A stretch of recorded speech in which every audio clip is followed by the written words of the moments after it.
escuche. Gloria al nombre de Jesús. Gloria al nombre de Jesús. Gloria al nombre de Jesús. A Él sea la gloria en su iglesia, por siempre y para siempre. Amén, amén, amén. Oremos al Señor, oremos al Señor. Padre, te alabamos, te bendecimos. En esta mañana hemos venido a darte la honra, la gloria y la alabanza, porque solo a ti te pertenece, Señor. Y hoy, como tu pueblo, tus hijos, tu iglesia, nos rendimos delante de ti, delante de tu trono de gracia, de poder, de misericordia, para proclamar tu grandeza, tu misericordia, tu amor para con nosotros. Que cada día, Señor, cada día podamos darte a ti la gloria con nuestras vidas, con nuestras palabras, con nuestras acciones. Que todo lo que respire alabe al Señor. Que en nuestra vida, Señor, tu nombre sea glorificado. Y aquí en tu iglesia, Padre, hoy exaltamos tu nombre y te pedimos con todo nuestro corazón que cada día seamos dignos de ti. Te pedimos por eso en esta mañana que hables a nuestro corazón, endereces nuestros pasos, inclines nuestro corazón a tus mandamientos y derrames gracia sobre gracia para vivir tu palabra. Te lo rogamos, Padre, para tu gloria, en el nombre de Jesús. Amén y amén. Gloria al nombre del Señor. Gloria al nombre del Señor. Puede tomar asiento. Gloria a Dios. Me dicen si puede usted, como dice, apéguese. Tenemos casa llena y queremos que nadie se quede sin un lugar. Así deja usted un poquito los espacios del costado libre para los que están llegando. Hoy día vamos a continuar con nuestra serie aquí en el libro de Efesios, en el capítulo 4. Esta serie que hemos titulado Cambios que Transforman. Y hoy vamos a ver un área, creo que es una de las áreas en las que más luchamos, porque tiene que ver con una emoción que muchas veces nos embarga y nos ha llevado, ¿cuántas veces a cometer errores? Y sobre todo nos ha llevado a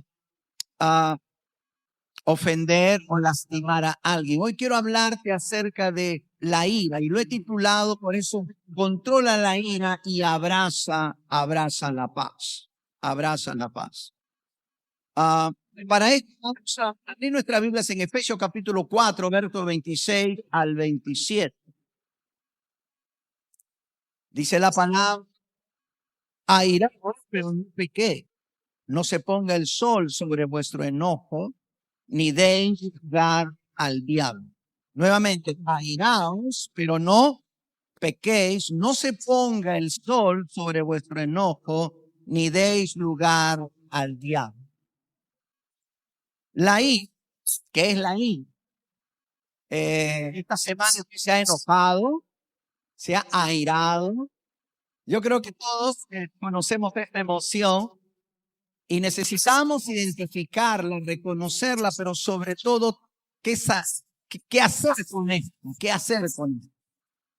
La ira está arraigada en primer lugar en nuestra naturaleza humana y que es inevitable sentir. Y más que negar la ira, es entender su naturaleza y causa para saber qué hacer con ella. No toda ira tiene la misma fuente, no toda ira lo provoca lo mismo y no toda ira es pecado. Es por eso que necesitamos aprender sobre esto. La Biblia cuando dice airaos, pero no pequéis, lo primero que quiero decir es que no es una licencia para dar rienda suelta al enojo, sino un llamado a asumir responsabilidad sobre esta emoción en nuestras vidas. Muchos han tomado este texto bíblico, airaos, pero no pequéis, una luz verde. Pero la pregunta es, ¿puedes reconocer cuando estás pecando? ¿Puedes reconocer la delgada línea que se encuentra? ¿Puedes darte cuenta cuando surge a veces de nuestro propio egoísmo, de nuestro mecanismo de defensa, de nuestro corazón herido? ¿Cuándo la ira no es pecado? Y cuando nosotros debiéramos estar muy alerta cuando surge esta emoción en nuestro corazón. La ira puede ser pecaminosa y muy destructiva cuando surge como una reacción de nuestro ego herido o nuestro orgullo que busca dañar a la otra persona. Generalmente, muchas de nuestras emociones que tienen que ver con la ira y el enojo, tienen que ver con nuestro ego, con nuestro orgullo. Cuando no está ningún desplante, ninguna frustración, ninguna ofensa, inmediatamente quiero responder, quiero defenderme. Y muchas veces no solo defender, quiero atacar para establecer mi ego, mi orgullo, mi propio yo. Y así se entiende de verdad que he ganado en una discusión o que salí ahí en alguna contienda. Y esto, hermano, que muchas veces se tolera, nos lleva a pecar contra Dios y a contristar al Espíritu Santo. Ahora, quiero mencionar algunos consejos, 5 verdades. La primera es que no toda ira es pecado. No toda ira es pecado. La ira no es pecado cuando surge como una reacción a la injusticia producida al prójimo o como reacción a una norma o alguien está atentando contra una norma moral o divina. Y esto quizás el mejor ejemplo lo tenemos en el Señor Jesucristo, que siempre reaccionó ante la injusticia, ante la injusticia. Hace poco hemos visto disturbios en los Estados Unidos, ¿verdad? Agentes federales de ICE abusivamente, de manera autoritaria y prepotente y malvada, un oficial mató a una mujer que no era ni una amenaza a la policía, que finalmente no tenía armas y sin embargo la llaman terrorista doméstica porque ella ella con su familia defendía a aquellos inmigrantes que eran, es verdad, capturados y deportados de manera abusiva. Y esto conmocionó totalmente a los Estados Unidos. Y la población salió a protestar airadamente contra esta prepotencia. El mismo gobernador que salir y pedir que se vaya del Estado. ¿Por qué? Porque cuando uno se enfrenta a la injusticia, al abuso de la autoridad, a la maldad, esto sí debe levantar y debería levantar en el corazón de una persona justa una indignación. No podemos decir, bueno, pues que vea lo que le pasó. Porque todo justo, todo creyente, tiene un alto sentido de la justicia. Lo peor sería la indiferencia. No me interesa, no es mi problema. Pero Jesucristo no fue así. Mira que Jesucristo reaccionó en algunas ocasiones en su vida de manera muy firme. Por ejemplo, en una ocasión, sus propios discípulos estaban sacando, ¿verdad?, casi bruscamente a los niños que se le acercaban. Reprendiendo a los niños, pensando que, claro, esa su motivación era mala, que no moleste al Señor. Y el Señor dice que se enojó. Y le dijo, dejad a los niños venir a mí, porque de ellos es el reino de los cielos. Y no se lo impidan. Él reaccionó para cuidar de esos niños. Siempre cuando en tu corazón se levanta un sentido de justicia para proteger al prójimo, para defender una causa justa, ahí en esos casos no hay pecado. O cuando se atenta contra la moral o contra, en este caso, como vamos a ver aquí en Juan capítulo 2, verso 13, Cristo va a defender la casa de su Padre. Y dice ahí en el verso número 13, recordemos un poquito este pasaje, dice la palabra, estaba cerca la Pascua de los judíos y subió Jesús a Jerusalén y halló en el templo a los que vendían bueyes, ovejas y palomas y a los cambistas allí sentados. Y haciendo un azote de cuerdas, echó fuera del templo a todos y las ovejas y los bueyes y esparció las monedas de los cambistas y ¿qué más? Volcó las mesas. Y este pasaje solo Juan menciona que él hizo un azote de cuerdas. Y entonces cuando uno se imagina a Jesús haciendo un azote de cuerdas, piensa que le tiró látigo a medio mundo, ¿verdad? Pero no es así. Los otros evangelios no enfatizan o no mencionan el tema de las cuerdas, pero obviamente si tienes bueyes metidos en el templo, los bueyes solamente responden a un idioma, no al idioma de la razón, sino al idioma del azote. Tú le das un azote a un caballo, a un buey, inmediatamente tiene que moverse. Volcó, ¿verdad?, la mesa de los cambistas, pero no atacó a los cambistas. Y lo digo porque algunos incluso han usado este pasaje para dar rienda suelta o validar la ira acompañada de violencia. Cuando la ira te llevó a la violencia y a agredir a tu prójimo, te tengo malas noticias, ya has pecado. A veces esa violencia no necesariamente es física, es verbal, con insultos o agravios o palabras fuertes. ¿Y cuántas veces tenemos que lamentar haber hecho esto? Y quizás la mayor prueba para esto que estoy sustentando está en el verso 16. Y dijo a los que vendían palomas: quitad de aquí esto y no hagáis de la casa de mi padre casa de mercado. Y de pronto llegan los que venden palomas con sus jaulas ahí enormes. Y obviamente las palomas no las vas a sacar con las cuerdas. Y entonces habló a aquellos que vendían las palomas: quiten esto. La palabra fue firme. La palabra quizás fue dura, pero necesaria. Pero nunca buscando humillar o destruir al prójimo. Y esta es la delgada, ¿verdad? Es el delgado límite, el hilo que separa del pecado del no pecado. Y nosotros tenemos que tener mucho cuidado con esto.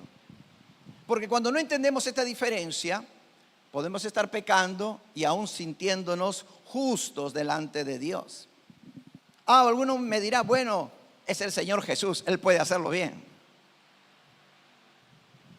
Y claro que sí, el Señor Jesús hace todo bien. Él nunca pecó, ni hubo engaño en su boca. Y eso está claro. Pero veamos ahora, te quiero poner el ejemplo de un hombre de Dios. ¿Cómo va a enfrentar una situación que realmente encontró en su pueblo terrible? Y este hombre se llama Nehemías. Dios pone en su corazón, cuando él se entera, ¿verdad?, el oprobio en el que estaba Jerusalén, los muros derribados. Dios pone en su corazón hacer algo al respecto. Él le duele esto. Y qué importante, como dije, hermanos, que si algo nos va a incomodar, enojar o entristecer, hagamos algo al respecto. Nehemías era un hombre de acción, pero primero buscó a Dios y buscó la gracia y la ayuda de Dios. La encontró, porque encontró favor en el rey que lo envió a reconstruir los muros de Jerusalén. Pero cuando él llega, aparte de encontrar destruidos los muros y las puertas quemadas, creo que eso no le dolió tanto como lo que va a ocurrir a continuación. Porque ahora Nehemías va a encontrar con una situación que va a enardecer su corazón más que los muros destruidos. Y tú dirás: ¿qué es esto? Encontró de que los judíos estaban esclavizados y quienes lo habían hecho eran sus propios hermanos. Encontró un abuso terrible. Mira lo que dice Nehemías capítulo 5 verso 6. Y dice: y me enojé, dice Nehemías. Y me enojé. ¿Cómo se enojó? En gran manera. Mira, esto todavía lo escribieron así suavecito. Pero si dice en gran manera es porque el tipo estaba echando humo como tren de sierra, así. ¿Qué es esto? Cuando oí su clamor y estas palabras, porque el pueblo ahora viene a quejarse, porque Nehemías viene como una especie de restaurador. ¿Y de qué sirve restaurar los muros de la ciudad si no se restauran los corazones? A veces queremos remodelar la casa, restaurar lo externo y no restauramos a la familia. Hermano, restauremos lo que realmente tiene valor. Restauremos los corazones heridos. ¿Qué te parece? Que a veces sufre por la injusticia, el abuso o por tantas heridas que a veces se produce al interior aún del propio hogar. Entonces lo medité. Todos digan: lo medité. Ahora dice que él se enojó en gran manera, pero ¿qué hizo? Entonces que lo meditó. Hermano, usted cuando se enoje por algo, ¿verdad?, que algo que realmente es justo indignarse, no reaccione inmediatamente, no tome acción inmediata. Primero respire. A ver, todos respiren, pero profundo hasta que le llegue. Y si no le bastó una vez, cuando usted está enojado, 3 veces. Ya, pastor, ya respiré 3 veces y sigo enojado. Ahora medite, apártese un momento para pensar lo que tiene que hacer antes de responder, antes de reaccionar. No seamos reactivos, seamos reflexivos. Porque cuántas veces tenemos que lamentar que en caliente hemos dicho cosas o hemos hecho cosas que luego tenemos que lamentar a veces el resto de nuestra vida. Recuerdo una pareja cristiana, venía a la iglesia, y ella quería separarse de su esposo. Y ellos ya estaban teniendo crisis matrimonial, estaban recibiendo algo de consejería recién, pero vienen, y entonces viene, pero lo que me llamó la atención que vino desesperado a buscarme fue el esposo. Generalmente ella venía a buscar ayuda, no el esposo. Ese día vino el esposo: pastor, necesito hablar con usted, urgente. Entonces yo le digo: bueno, ¿de qué se trata? Pastor, mi esposa me quiere dejar. ¿Qué ha pasado? Tuvimos una discusión. ¿Y qué pasó? Bueno, no era la primera vez que discutíamos, tenemos muchas diferencias. Y en eso que ella empezó a decirme cosas que hirieron, me ofendieron. Y yo no quise quedarme callado, me sentí tanta cólera y que empecé también a responderle. Y la verdad, pastor, que quería también dañarla porque me sentía dañado. Pero ella me daba más duro, pastor. Lo que ella decía me dolía. ¿Será porque era la verdad? Porque nada nos duele más que la verdad, porque la verdad sí duele. La mentira ofende, pero la verdad duele, ¿verdad? Ahora, ¿y qué pasó? Como estaba muy ofuscado y yo quería que ella parara de hablar, le dije algo que lo lamento hasta el día de hoy. ¿Qué fue lo que le dijiste? En mi acaloramiento le dije: por último, yo nunca te he amado. Y cuando dijo eso, de pronto cayó un silencio. Mi esposa no dijo una palabra. Vi que su rostro de pronto se desencajó. Quedó como que si le hubiera caído una piedra. Se dio media vuelta, se metió a su cuarto y cerró la puerta. Desde ese día no me habla, pastor. Y la única palabra que ha salido de su boca es: tú y yo nos separamos. Porque si tú nunca me has amado, esto es una farsa, esto se acabó ya. Y yo le dije: ¿y eso es verdad? No, pastor, solo quería, no sabía qué decirle, le dije esa tontería. Y ahora que le he dicho que no, que eso no es verdad, no me cree. Así de terrible es cuando simplemente reaccionamos en caliente o guiados por el pecado. ¿Por qué? Porque la ira, te dije, tiene su asiento en nuestra naturaleza humana. La ira de Dios tiene su asiento en su santidad. Pero hermano, dentro de nosotros todavía mora el pecado. No somos Dios. Tenemos que batallar. Pero yo he venido ahora por eso a compartirte qué hacer con esto y evitar mayores problemas en nuestra vida personal. Entonces lo medité. ¿Y qué hizo? Todos digan: reprendí. Una cosa es reprender enojado y otra cosa es reprender con causa y justicia, con argumentos concretos, sólidos. Mira lo que voy a decir. Y reprendí a los nobles y oficiales. ¡Wow! Va a reprender al más alto liderazgo que había en Jerusalén. Y les dije: ¿exigís interés cada uno a vuestros hermanos? Y lo hace en forma de pregunta, como diciendo: respóndeme esto. Y convoqué contra ellos una gran asamblea. Mira, dijo: esto yo no lo puedo manejar solo. El liderazgo me va a destruir. Voy a convocar a toda la asamblea, a todos los nobles, a todos, para que podamos emitir un juicio. Nehemías lo tenía claro. Se estaba cometiendo un agravio y una gran injusticia dentro del pueblo de Israel. Continúa. Y les dije, verso 8. Nosotros, se incluye él y su familia, según nuestras posibilidades rescatamos a nuestros hermanos judíos que habían sido vendidos a las naciones. O sea, de allá de Babilonia ellos pagaban para liberar judíos, para que vengan, ¿verdad?, a reconstruir los muros de Jerusalén. Y vosotros vendéis aún a vuestros hermanos y serán vendidos a vosotros. Y callaron, pues no tuvieron que responder. Ahora, para corregir se necesita autoridad moral. Y Nehemías la tenía. Y él pone como ejemplo a él y a su familia, todos sus parientes, que habían invertido dinero para rescatar a sus hermanos judíos de la esclavitud. Y él al llegar a Jerusalén se sorprende que los propios judíos estaban esclavizando a sus hermanos. ¿Por qué? Porque el rey de Babilonia exigía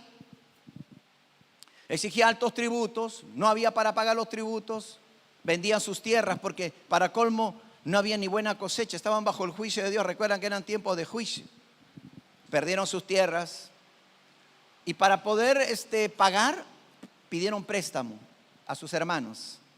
Y no hay peor cosa que aprovecharse del mal momento del amigo o del hermano. Porque si tu amigo o tu hermano está en necesidad, lo que él necesita es que tú lo ayudes, no que te aproveches de él. ¿Cuántos me están entendiendo? Que Dios nos libre. Pero esto es lo que estaba viviendo el pueblo de Dios, el pueblo de Israel. Y entonces, para colmo, si usted lee ahí desde el verso 1 y no hay el tiempo, ellos cobraban usura, un alto interés. A tal punto que cuando no podían pagar el préstamo, tenían que vender a sus hijos como siervos. La única posibilidad era pagar para rescatarlos, no tenían. Y ahora cuando llega Nehemías, ellos van con este clamor. Nuestros hijos han sido vendidos de esclavos. ¿A quién? A otro judío que nos prestó un dinero, nos cobró tanto interés, no podemos pagar y no tenemos cómo hacerlo. ¿Qué hacemos? Y ahora entonces Nehemías por eso se enoja. Hermano, es bueno enojarse cuando hay una situación que necesita ser cambiada. A veces ese enojo, si está bien canalizado a una acción constructiva, después de meditar, de pensar cómo solucionar el problema, porque eso es lo que está haciendo Nehemías. Y sabes que el pueblo se arrepintió y devolvió a todos sus hermanos que habían esclavizado. ¿Por qué? Porque solo el arrepentimiento produce un verdadero cambio en el corazón. Cuando hablamos de cambios que transforman, hermano, no existe cambio si no hay arrepentimiento. ¿Y qué es arrepentimiento? Primero es tomar conciencia de lo malo que estoy haciendo. Y a veces la mente puede justificar aún el pecado, la injusticia. Hermano, pero Dios no puede ser burlado, porque todo lo que el hombre siembra, eso también va a cosechar. Segunda verdad, la ira no obra la justicia de Dios. Dado que la ira humana está contaminada con el pecado, debemos evitar que nos controle y buscar ser controlados por el Espíritu Santo y por la palabra de Dios. Si algo tiene que normar o regular nuestra acción, no es la emoción, sino es la palabra de Dios y el poder del Espíritu Santo. Cuando tú te refugias en Dios, siempre sabrás qué hacer. En Santiago capítulo 1, verso 19, mira lo que dice la palabra. Por esto, mis amados hermanos, todo hombre sea pronto para oír, tardo para hablar, tardo ¿para qué? Para airarse.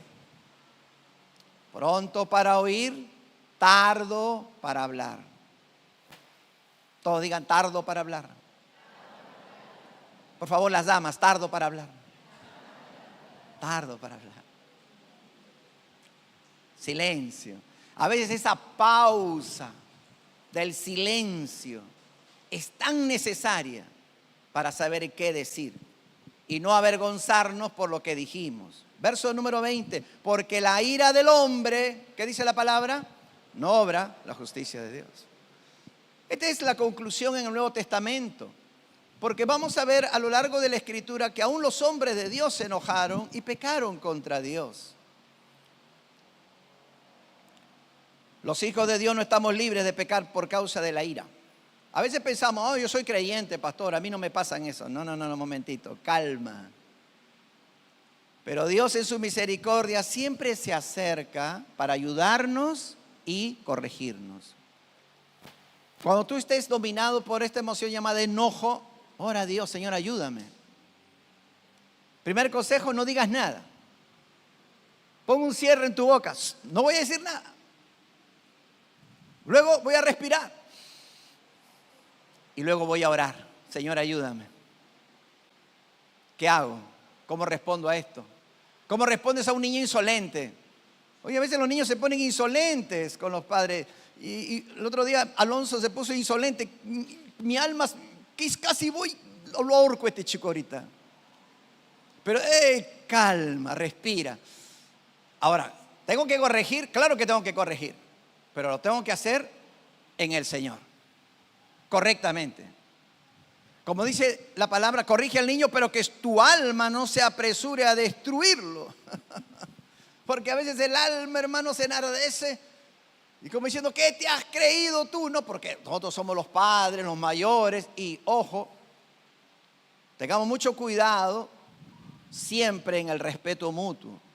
No hay cosa que enoje tanto a una persona como cuando se le falta el respeto. Pero aún así, si se te falta el respeto, tampoco es licencia para que tú reacciones. No hablo de ser pasivos.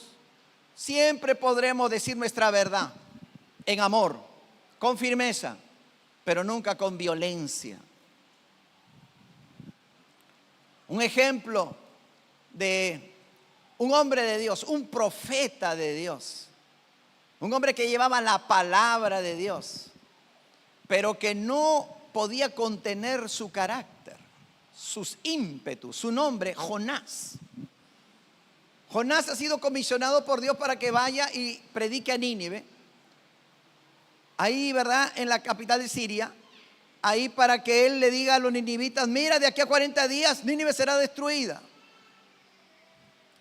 Y dice que Jonás, en vez de ir a Nínive, ¿a dónde se fue? A Tarsis, al otro lado, huyendo, no quería ir. Y él tenía un motivo, porque en el fondo lo que pasa es que Jonás no quería que ese pueblo se arrepienta. Dijo, si Dios lo va a destruir, pues que ni se enteren, yo me voy para otro lado. La cosa es que conocemos la historia. Dios no tolera, hermano, que nadie sea desobediente a su palabra. Si Dios te comisionó algo, será mejor que lo hagas. Si no, te va a pasar como Jonás, que por no obedecer al Señor fue tragado por un pez enorme y luego el pez lo vomitó en la playa y tuvo que ir todo vomitado a predicar a Nínive. Así que mejor ir bien bañadito que vomitado, porque igualito vas a tener que ir, te guste o no te guste, porque nadie se puede escapar de la mano de Dios. Ahora, Jonás pudo haber muerto por su atrevimiento de no obedecer a Dios, pero Dios tuvo misericordia de él y le dio una nueva oportunidad. Ahora él va y está por 40 días pregonando, de aquí a 40 días Nínive será destruida. Y él iba gritando eso. Ahora, lo asombroso es que los ninivitas se arrepintieron. Primero el pueblo y hasta el rey, todos se arrepienten en polvo y ceniza, declaran ayuno, hasta los animales no comieron para que Dios no destruya, ¿verdad?, la ciudad de Nínive. Yo hago una pregunta, ¿los ninivitas creyeron al mensaje de Jonás o no? ¿Te das cuenta qué importante es la fe? Mira, como ellos creyeron a la palabra, se arrepintieron. ¿Cómo sabes tú si realmente estás creyendo a la palabra de esta mañana? Si te arrepientes, si cambias. Porque de nada te sirve este mensaje. Ay, qué bonito el mensaje, y sigues en lo mismo. Pero cuando tú oyes con fe y tú dices, sí, esta es una palabra de Dios, Señor, ayúdame a cambiar, tú vas a tener una vida transformada por Dios. Y los ninivitas, siendo paganos, creyeron la palabra, entró temor a su corazón y se arrepintieron. Después de los 40 días, ¿qué crees que hace Jonás? Jonás va, se sube a un monte, se pone en zona VIP, palco principal, para ver cómo cae fuego del cielo, ¿verdad? Tipo Sodoma y Gomorra. Y quedan consumidos los ninivitas, porque eso es lo que él quería. Bueno, malas noticias, no ocurrió eso. Y mira lo que dice la Escritura. En Jonás capítulo 4, verso 1 dice, este cambio de planes, Dios cambió de planes. ¿Te acuerdas que dijo que los iba a destruir? Pues dijo, ahora no los destruyo porque se han arrepentido. Este cambio de planes molestó mucho a Jonás. ¿Y qué? ¿Y sé qué? Se enfureció. Entonces le reclamó al Señor, Señor, ¿no te dije antes de salir de casa que tú harías precisamente esto? Por eso huí a Tarsis. Sabía que tú eres un Dios misericordioso y compasivo, lento para enojarte y lleno de amor inagotable. Estás dispuesto a perdonar y no destruir a la gente. Verso 3, quítame la vida ahora, Señor. Prefiero estar muerto y no vivo si lo que yo predije no sucederá. ¿Prefiero estar qué? Yo creo que de ahí viene eso de me muero de cólera. ¿Eh? Me muero de cólera. Ahora, Este enojo, ¿de dónde surge? De la frustración. Muchos enojos surgen en nuestro corazón por expectativas no cumplidas. Cuando alguien nos falla, encargamos a alguien y no nos cumple, le pedimos un trabajo, no hay el trabajo. Le pedimos que al hijo haga algo, no lo hace y de pronto nos sentimos frustrados. O cuando estás teniendo un proyecto y no se da como tú esperas, te enojas. ¿Te es familiar? Me ha pasado, no se preocupe, a tu pastor le ha pasado varias veces.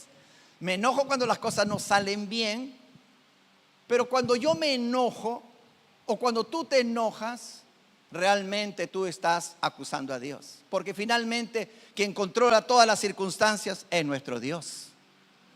Y todo enojo finalmente es una queja contra Dios. Y ahora Él lo hace directa. Señor, yo sabía, por eso no quería venir. Porque ya sabía que tú los ibas a perdonar. Y yo no quería que los perdonaras. Y lo que no quería, eso ha ocurrido, por eso estoy molesto hasta la muerte. Ay, Señor. Ahora, Jonás, siendo profeta de Dios, siendo un hombre de Dios, ¿por qué está cayendo en este problema? La razón es más profunda. Muchos de nuestros enojos están afincados en las heridas de nuestro corazón, en las heridas de nuestra alma. ¿Por qué? Porque en el pasado los ninivitas habían invadido el país, había habido guerra entre ellos y muchos israelitas habían muerto. Había un pasado doloroso. Como por ejemplo nosotros los peruanos a veces todavía nos queda el pasado doloroso de nuestro vecino del sur, ¿verdad? Yo recuerdo cuando era niño y estudié historia del Perú y me mandaron incluso a hacer como un estudio, y recuerdo que me fui a la biblioteca y me leí libros porque iba a hacer una asignación, una presentación, y me enteré de detalles que ni siquiera están en los libros, de historiadores de la época, y el abuso, las violaciones que hubo, el atropello, la maldad, ¿verdad? El saqueo que hicieron aquí en el Perú fue algo terrible. ¿Y cómo es, no? A pesar que yo no estuve ahí, me comí el lío, como dicen, me comí el pleito y me enojé en mi corazón. Y así son las heridas generacionales o históricas. Cuando alguien te ha ofendido, quizás de niño fuiste ofendido, humillado, y te quedaste con eso adentro. A mí nadie me va a volver a humillar. Ya no soy un niño, ahora me puedo defender. Y a la primera que sientes que alguien te está humillando, ¡bum! Y ese es ese corazón herido que no termina de sanar. Gracias a Dios han pasado los años, ahora están acercando los presidentes, ¿no? Quieren ser amigos, qué bueno, qué lindo. Espero que dure y no digan, ¿verdad?, que supiera la limeña es de ellos, ¿no? Algo así, y que nos vuelvan a enojar con cosas como esas. Por eso que cuando hay un tema sensible con alguien, es muy probable que viejas heridas se vuelvan a abrir.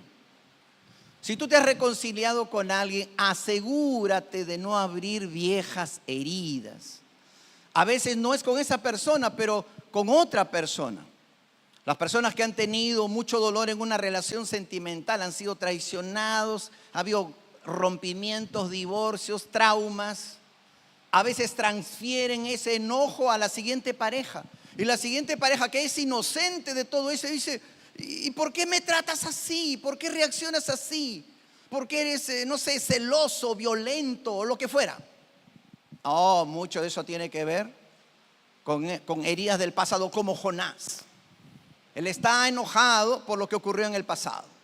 Él no quiere que Dios los perdone. Pero Dios tenía la intención de salvar a esa gente. Quítame la vida ahora, Señor, prefiero estar muerto y no vivo si lo que yo predije no sucederá. Y aquí entra otro factor de su ira, el orgullo. ¿Cómo voy a quedar? He quedado como un tonto. He dicho por 40 días que Dios va a destruir la ciudad y no ha sido destruida. Ahí entra otro factor. Ya no solo sus heridas, sino su orgullo. Su disque reputación de profeta.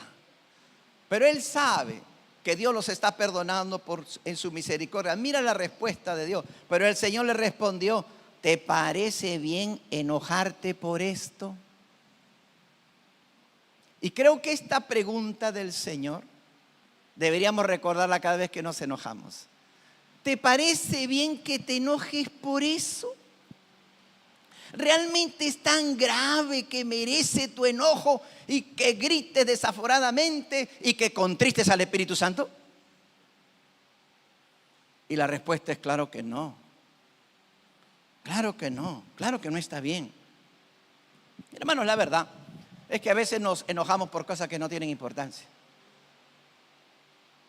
¿Quién dejó la toalla mojada aquí sobre la cama? Vamos a buscar al padre. ¿Quién ha hecho esto? Y haces tú, ¿no? Por una toalla húmeda sobre la cama. Ahora, ¿no es más fácil recogerla y colgarla que enojarte tanto? Ahora, con esto no digo que no hay que corregir. Por ejemplo, tú puedes respirar, orar, agarrar tu toalla, llevarla y decir: ¿quién olvidó esta toalla sobre mi cama? Por favor, ese no es su sitio es acá. Listo, recordatorio, listo, se acabó. ¿Me entiendes tú? Pero no, voló el techo, todo el edificio se enteró que tu toalla mojada estaba sobre tu cama. Tercera verdad, la ira descontrolada trae consecuencias. La ira no debe dominarnos, porque si nos domina, haremos cosas que luego podremos lamentar profundamente. Y el ejemplo que te voy a poner está en un hombre que es un hombre de Dios, que tenía una reputación tan grande, quizás uno de los hombres más admirados del pueblo de Israel, que tenía la reputación de ser el hombre más manso que ha habido sobre la faz de la tierra después del Señor Jesucristo. Después de Cristo, dice, no había otro hombre más manso que él. Su nombre, Moisés. Y en Números capítulo 20, verso 3, mira la historia. El pueblo culpó a Moisés, le dijo: si tan solo hubiéramos muerto con nuestros hermanos delante del Señor, ¿por qué trajiste a la congregación del pueblo del Señor a este desierto para morir junto con todos nuestros animales? ¿Qué es esto? ¿Cómo llamarías a esto? Reproches. ¿Alguna vez te han hecho un reproche? Moisés ha servido, ha invertido su vida, ha arriesgado su vida por el pueblo. Por mano de él los ha sacado de Egipto. Han visto maravillas. Les ha dado su ley. Sin embargo, después de todo lo que ha hecho, lo único que encuentra, ¿qué cosa es? Un reproche de su pueblo. ¿Cómo crees que se siente Moisés? Se siente tratado injustamente. Y una de las fuentes a veces del enojo es cuando decimos: no es justo. Un momentito, es como la madre que se enoja con su hijo, ¿no? El hijo insolente y todavía la encara a la madre. Que tú esto, oye muchacho, te he parido, me has costado de que has nacido, te he criado, me he desvelado por ti. Todavía viene esa insolente y sientes que algo, ¿verdad? Empieza a surgir un pequeño volcán. No eres arequipeño, pero un pequeño volcán empieza a surgir dentro de indignación, de injusticia. Bueno, eso es lo que estaba sintiendo Moisés, el hombre más manso que había sobre la faz de la tierra. Porque al mejor cazador se le van las palomas, dicen. Y el Señor le dijo a Moisés, porque ¿qué hace Moisés? Va a hablar con Dios. ¿Qué tenemos que hacer cuando estamos enojados? O frustrados o maltratados, ve a hablar con Dios. El Señor le dijo a Moisés: tú y Aarón tomen la vara y reúnen a toda la comunidad en presencia de todo el pueblo. Háblale a la roca y de ella brotará agua. De la roca proveerá suficiente agua para satisfacer a toda la comunidad y a sus animales. Así que Moisés hizo lo que se le dijo. Tomó la vara del lugar donde se guardaba en la presencia del Señor. Luego él y Aarón mandaron a llamar al pueblo a reunirse frente a la roca. Y mira qué les gritó, qué les dijo: escuchen ustedes, ¿qué? Pueblo de Dios. ¿Así le dijo? Hermanos amados. ¿Así le dijo? ¡Rebeldes! Pregunto, ¿seguía enojado? Asegúrate después de hablar con Dios no seguir enojado. Porque a veces, pastor, ya oré. Gloria a Dios que ya oraste. La pregunta es, ¿sigues enojado? Porque yo tengo que tener la capacidad de reconocer, a pesar que vine al culto y canté coritos y dije Dios te bendiga, sigo enojado. ¿Eres capaz de reconocer que sigues enojado? Ay, no, pastor, qué vergüenza. El mayor problema es cuando no queremos reconocer que aún seguimos luchando con el problema. O le ponemos, ¿verdad?, un curita, ya fui al culto, ya le pedí perdón al Señor, todo está bien. ¿Estás seguro? ¿Estás segura? Cuando tú todavía estás enojado o enojada, tu corazón está incómodo con la persona que estás enojado. Ya lo perdoné, pastor, pero ella allí y yo acá. Algo así. Sí, pastor, yo ya perdoné a mi esposo, pero ahora estamos durmiendo espalda con espalda, ¿no? Algo así. He puesto un pequeño cartel, no traspasar, por favor. Algo así. Algo así. Bueno, pero yo lo perdoné, pastor. La verdad es que sigues enojada, sigues enojado. Si tú dices que has perdonado a alguien, pero te incomoda su presencia, aún a veces te incomoda que hablen de esa persona, no quiero hablar de esa persona. Tú sigues enojada con esa persona. Tú sigues enojado con esa persona. Y Moisés, aunque ha orado, aunque Dios le ha hablado, le ha dado instrucciones, él realmente sigue enojado con el pueblo. Y se ve en su reacción, en sus palabras. Escuchen ustedes, rebeldes, ¿acaso debemos sacarle agua de esta roca? Y enseguida Moisés levantó su mano y golpeó la roca 2 veces con la vara, y el agua brotó a chorros. Así que toda la comunidad y sus animales bebieron hasta saciarse. ¿Cuánto puede decir gloria a Dios? No, nada de gloria a Dios, porque aquí Dios no se glorificó. Pero salió agua, claro que salió agua. Claro que lograste, entre comillas, solucionar el problema. No, Dios no. En cada contienda la meta es que Dios sea glorificado. Y Dios es glorificado solo en una verdadera reconciliación. ¿Me escuchaste? La reconciliación tiene procesos. Uno de ellos es primero la confesión, el arrepentimiento, el pedir perdón o perdonar, y después viene la reconciliación. Cuando estamos dispuestos a dejar atrás lo que hemos vivido y comenzar de nuevo con la gracia de Dios. Aparentemente aquí todo está bien. Sin embargo, verso 12, sin embargo, el Señor le dijo a Moisés y a Aarón: puesto que no confiaron lo suficiente en mí para demostrar mi santidad a los israelitas, ustedes no los llevarán a la tierra que les doy. En otras palabras, ustedes no van a entrar a la tierra prometida. Pero Moisés me ha dicho: ¿pero por qué? Ustedes no me han glorificado. Yo quería glorificarme delante del pueblo. Imagínate, hablarle a la roca y que la roca dé su agua. Dime si eso no es un milagro tremendo. Pero él estaba tan enojado y estaba tan empoderado con su vara, con su autoridad, y con su autoridad golpeó la roca y sí salió el agua, pero Dios no fue glorificado. Hermano, la meta en cada contienda que tú tengas en la vida es que Dios sea glorificado, que Dios sea santificado. Y la Biblia en el Nuevo Testamento, 2 Corintios 5, va a decir que la roca que lo seguía era Cristo. O el capítulo 10, perdón, capítulo 10. Dice que la roca que lo seguía era Cristo. O sea que la roca que lo seguía era Cristo. Wow. Por tanto, no termine el día, siguiente consejo, sin perdonar. Siguiente, no termine el día sin perdonar o pedir perdón. Y esta es la segunda parte de la frase de Efesios 4:26. Airaos, pero no pequéis, no se ponga el sol sobre vuestro enojo. Si te enojaste, que no te dure mucho. Entrégalo al Señor, deshazte de esa emoción. Primero contrólala, porque tienes que reconocer que está dentro de tu corazón. Controlar, ya hemos dicho qué hacer, ¿verdad? No responder, respirar, orar, meditar, y hemos explicado eso. Pero ahora tienes que deshacerte de eso. Y antes que termine el día, tú tienes que volver a estar en paz. Cuando algo le haya molestado, no guarde enojo en su corazón, sino perdone al que le ha ofendido, y usted recuperará la paz. Hermano, fuimos llamados a vivir en paz.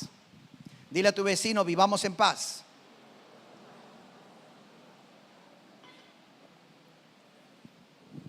El guardar enojo da lugar a la obra del diablo en nuestras mentes y corazones. Y dice: y no le deis lugar al diablo.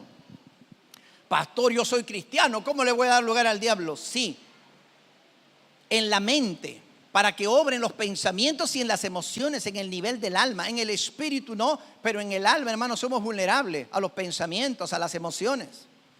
Y cuando tú no perdonas, le estás dando un margen para que el diablo te atormente. Y de pronto ahora, ese enojo ya no te deja dormir.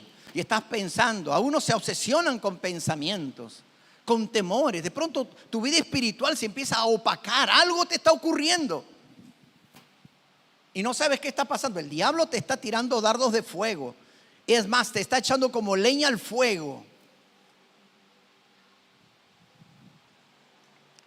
E incluso nos puede llevar a hacer cosas terribles. Un ejemplo de eso lo tenemos en el primer acto de violencia de la Biblia, entre dos hermanos, Caín y Abel. ¿Y por qué Caín llega a matar a su hermano? Porque él nunca supo liberarse del enojo que sentía contra Dios y contra su hermano. Miren Génesis capítulo 4, verso 5, recordemos esta historia. Dice que Dios no miró con agrado a Caín ni a su ofrenda. Caín ya tenía un problema en su corazón, de orgullo, de rebeldía. Él no quería someterse a los términos de Dios de presentar un cordero. Por eso Caín, ¿qué dice la Biblia? Se enfureció mucho y decayó su temblante. La gente que normalmente es explosiva tiene este problema. Explosiona, se enoja y luego ¡bum!, tiene un bajón. Es como los que consumen azúcar, ¿no? ¡Bum!, un pico y luego la insulina ¡bum!, se van abajo otra vez, están ahí todos en el piso. Bueno, eso le pasó a Caín. Se enojó. Y recuerda, a la vez que tú te has enojado, ¿cómo termina después que pasa el enojo? Estás en el piso, estás desanimado. Y si eres cristiano, has contristado al Espíritu Santo. No estás contento, no hay gozo en tu corazón. Puede haber incluso hasta depresión. El problema, el síndrome de bipolaridad es esto: picos de enojo, picos de depresión, picos de enojo, picos de depresión. Qué terrible vivir así. En el verso 6, entonces el Señor le dijo a Caín: mira cómo Dios le ayuda a Caín. ¿Por qué te has enfurecido? ¿Por qué ha decaído tu semblante? Dios siempre nos ayuda a reflexionar. Si haces lo bueno, no serás enaltecido. Pero si no haces lo bueno, el pecado está a la puerta y te seducirá, pero tú debes enseñorearte de él. Vale decir, no te dejes controlar por el pecado, por el enojo. ¿Caín aceptó el consejo de Dios? No. Sino que Caín habló con su hermano Abel, verso 8, y sucedió que estando juntos en el campo, Caín se levantó contra su hermano Abel y lo mató. Vale decir que el enojo fue creciendo en su alma, pensamientos de odio, de envidia, de celos. Poco a poco el diablo está trabajando ese enojo hasta volverlo ira incontrolable, deseos de matar. Lo mismo ocurrió con los fariseos y los judíos que querían matar al Señor Jesucristo. Estaban ahí envidiosos y celosos y enojados contra Jesús. Jesús no les había hecho nada, pero ellos se sentían amenazados y no pararon hasta matarlo. ¿Cuál es el consejo de la palabra? Ahora ya no te voy a decir controla la ira, ahora te voy a decir deja la ira. Primero hay que controlarla y luego hay que dejarla. En Efesios 4:31, ya hemos leído el verso 26 y 27, dice el 31, quítense de vosotras toda ¿qué? Amargura, porque así puede llegar el alma que no sabe perdonar. Quítense toda amargura. ¿Qué más? Enojo, ira, gritería y maledicencia y toda malicia. Quítense, sácalo. No deje que esté ahí. Antes que termine el día ya debe haberse ido, y cuanto antes mejor. Antes sed benignos unos con otros, misericordiosos, perdonándoos unos a otros, como Dios también os perdonó a vosotros en Cristo Jesús. ¿Cuánto pueden decir? Amén. Último consejo: desarrolle un corazón lleno de paz. La paz es el mejor antídoto contra las provocaciones de los hombres o las contrariedades de la vida. Hermano amado, nuestro Dios es un Dios de paz. Vive en la paz del Señor. Cuando yo encuentro una persona que tiene esa paz profunda de Dios, y a veces hay un problema en el tráfico, lo cruzan, pero sigue tranquilo, ¿verdad? En la cola, él está ahí haciendo su fila para comprar el pan y alguien viene y se mete a la cola. Él no reacciona con violencia, él sigue en paz, porque el Espíritu Santo está controlando su alma. Por eso, hermanos, Si algo necesitamos es gracia y paz en nuestra alma, en nuestra vida. El apóstol Pedro da un consejo muy importante. 1 de Pedro 3:10 dice la palabra, porque el que quiere amar la vida, ¿cuántos quieren disfrutar la vida? Y ver días buenos en el 2026, refrene su lengua de mal y sus labios no hablen engaño. Apártese del mal y haga el bien. Busque la paz y sígala. No la suelte. Una vez que usted se va a volver a su casa en paz a su casa. Tranquilo. Pero el diablo lo está esperando en la esquina. Con un chofer loco. Con algo que va a pasar en la pollería. No sé qué va a pasar.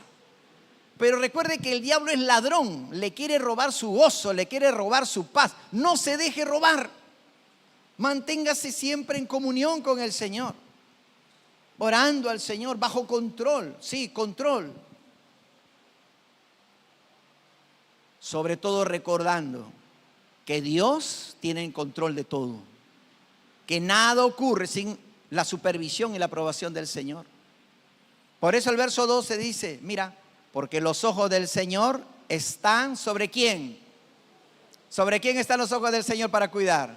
Sobre los justos, sobre nosotros. Y sus oídos atentos a sus oraciones. Pero el rostro del Señor está contra aquellos que hacen el mal. ¿Qué significa esto? Yo puedo vivir en paz, tú puedes vivir en paz. ¿Sabes por qué? Porque entregas el problema a Dios, entregas la injusticia a Dios, entregas la ofensa a Dios y deja que Él se encargue. Tú vives en la paz del Señor. Él está cuidando tu vida y la injusticia, Dios se va a encargar. ¿Lo puedes creer? Dios se va a encargar. Porque el rostro del Señor está contra aquellos que hacen el mal, punto. Y yo puedo descansar en eso. Y ya no es mi asunto, porque eso lo elevé al Tribunal Supremo del Cielo. Ahí está. Y Dios va a juzgar. Y mientras tanto, yo voy a seguir disfrutando mi vida en la paz del Señor. La paz no es algo que vamos a hallar en el mundo. Ojo, no busque paz en el mundo, no hay. O en nuestra naturaleza humana, tampoco hay. La paz está en el Señor Jesucristo, que ya vive en nuestros corazones. Y quiere reinar en nuestros corazones. En Juan 14:27, mira, voy terminando. Mira, el Señor Jesús dijo, la paz les dejo, mi paz que les doy. Hermano, Él ya lo ha dado. No se la doy a ustedes como el mundo la da. No se turbe su corazón ni tenga miedo. Tranquilo, podemos vivir en paz. Hermano, Cristo, antes de irse, dice, mira, te dejo mi paz, es más, te la doy. ¿Cuántos tienen la paz de Dios en su corazón? Hermano, el Espíritu Santo es el Dios de paz en nosotros. El fruto del Espíritu es amor, gozo, paz. Si no hay paz, no sigas caminando. No sigas haciendo nada más. Detente y busca esa paz y síguela, no la sueltes. ¿Cómo puedes vivir cada día sin paz en tu corazón? Estás turbado, estás cargado, estás angustiado, estás ansioso, te estás enfermando, te vas a morir. No soy profeta ni hijo de profeta. Pero, hermano, estas cosas enferman el alma, la mente. Necesitamos ser libres. ¿Cuántos quieren ser libres? Necesitamos ser libres, hermanos, de enojos, de iras. Y Cristo, el príncipe de paz, está aquí para darte esa paz que tú necesitas. Porque Dios prometió, aún desde el Antiguo Testamento, Isaías 26:3, dice así, tú guardarás en completa paz, todos digan completa paz, total, completa paz, a aquel cuyo pensamiento en ti persevera, porque en ti ha confiado. Cierra tus ojos, vamos a orar. Padre amado, gracias por tu palabra y gracias por tu presencia, oh príncipe de paz. Oh Señor, solo tú sabes cómo están nuestros corazones esta mañana, Señor. Y solo tú sabes cuánto necesitamos de tu paz, de tu presencia, de tu perdón. Perdónanos, Señor, cuando nos hemos dejado llevar por el enojo, por la ira. cuando hemos ofendido, lastimado, aún a nuestra propia familia. Perdónanos, Señor. Ayúdanos a entender que esto no te glorifica. Limpia nuestro corazón, Señor, de esos resentimientos del pasado. Límpianos y seremos limpios.